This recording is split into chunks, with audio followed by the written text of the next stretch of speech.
दिन ब दिन भारत में ब्लैक फंगस के बढ़ते मामलों ने डॉक्टर्स और साइंटिस्ट को परेशानी में डाल दिया है।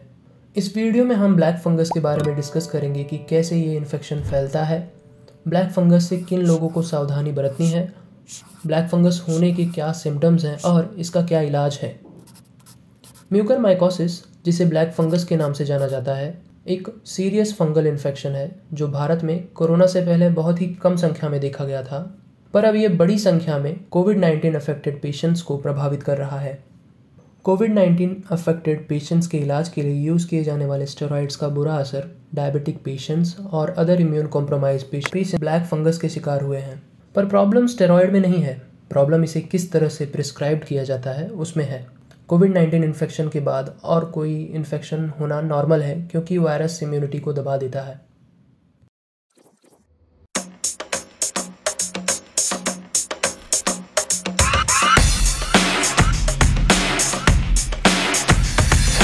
ब्लैक फंगस को ऑपर्चुनिस्टिक इन्फेक्शन की कैटेगरी में इंक्लूड करते हैं।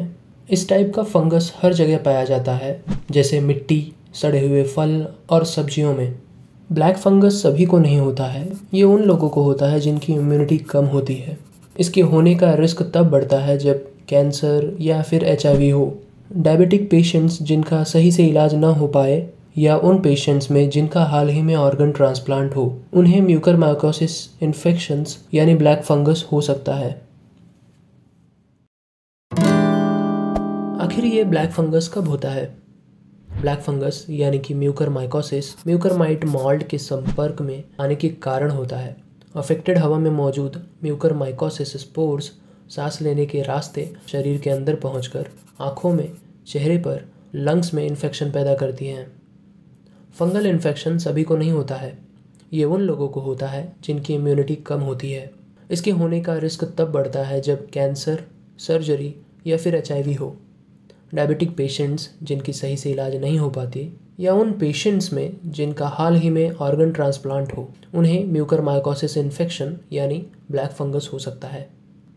म्यूकरमाइट स्पोर्स घाव के माध्यम से ब्लड में एंटर कर सकते हैं या फिर खाने पर इंटेस्टाइन में ग्रो हो सकते हैं।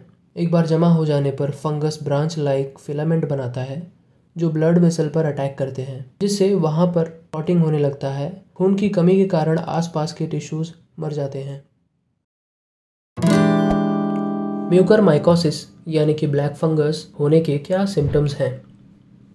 म्यूकरमाइकोसिस में स्किन इन्फेक्शन या रेस्पिरेटरी इन्फेक्शन होने पर कई लक्षण दिखाई देते हैं, जैसे कफ, फीवर, हेडेक, नेज़ल कंजक्शन मतलब नाक बंद। स्किन इन्फेक्शन के साथ बॉडी के किसी भी हिस्से में म्यूकरमाइकोसिस डेवलप हो सकते हैं। इन्फेक्टेड स्किन टिश्यू में रेडनेस, सूजन, ब्लिस्टर्स और त्वचा का काला पड़ जाना देखा जाता है। इसकी वजह से म्यूकरमाइकोसिस को ब्लैक फंगस कहते हैं। ICMR Indian council of medical research का कहना है कि इस कंडीशन में कुछ शुरुआती सिम्टम्स में एक तरफ साइनस पेन होना या नाक में रुकावट, हेडेक वगैरह सिम्टम्स भी देखे जाते हैं। Diagnosis and treatment of mucormycosis. अगर आपको लगता है कि आपको म्यूकरमाइकोसिस इन्फेक्शन हुआ है, तो आपका डॉक्टर आपका फिजिकल टेस्ट करेगा और मेडिकल हिस्ट्री के बारे में पूछेगा। डॉक्टर या फ्लेबो आपकी नाक या गले से फ्लूइड सैंपल को कलेक्ट करके टेस्टिंग के लिए लैब में भेज सकते हैं। वे टिश्यू बायोप्सी भी कर सकते हैं, जिसमें इन्फेक्टेड टिश्यू का एक छोटा सा टुकड़ा निकाल कर टेस्ट करते हैं। इन्फेक्शन पूरे बॉडी में फैला है या नहीं, इसका पता लगाने के लिए इमेजिंग टेस्ट जैसे CT और MRI स्कैन करते हैं। अगर आपको म्यूकरमाइकोसिस हो गया है तो डॉक्टर द्वारा बताई गई एंटी फंगल दवाओं के साथ जल्द से जल्द इलाज शुरू करना चाहिए। एंटी फंगल दवाएं जैसे एम्फोटेरिसिन, इसाबुकोनज़ोल एंड पॉस्कोनाज़ोल, ये दवाएं फंगल ग्रोथ को रोकती हैं। इन दवाओं से अगर कोई साइड इफ़ेक्ट होता है, जैसे पेट दर्द, सांस लेने में तकलीफ़ होना, तो उसे अपने डॉक्टर से ज़रूर बताएं। कई केसेस में सर्जरी की मदद से इन्फेक्टेड डेड टिश्यू को बॉडी से निकाल दिया जाता है ताकि फंगस को फैलने से रोका जा सके। ब्लैक फंगस इलाज के बिना जानलेवा साबित हो सकता है क्योंकि इसका डेथ रेट 50% से ज़्यादा है। प्रिवेंशंस। हमारे इन्वायरमेंट में मौजूद इन स्पोर्स को सांस लेने के जरिए शरीर के अंदर जाने से तो नहीं रोक सकते हैं, पर म्यूकरमाइकोसिस के होने वाली कुछ बातों पर ध्यान रख सकते हैं, जैसे कि ज़्यादा धूल या कंस्ट्रक्शन साइट पर मास्क पहने, हमेशा नियमित रूप से साबुन और पानी से अपने हाथों को धोएं, गंदे इन्फेक्टेड वाटर्स और फंगस लगे हुए चीज़ों से बचें। बस इतना ही।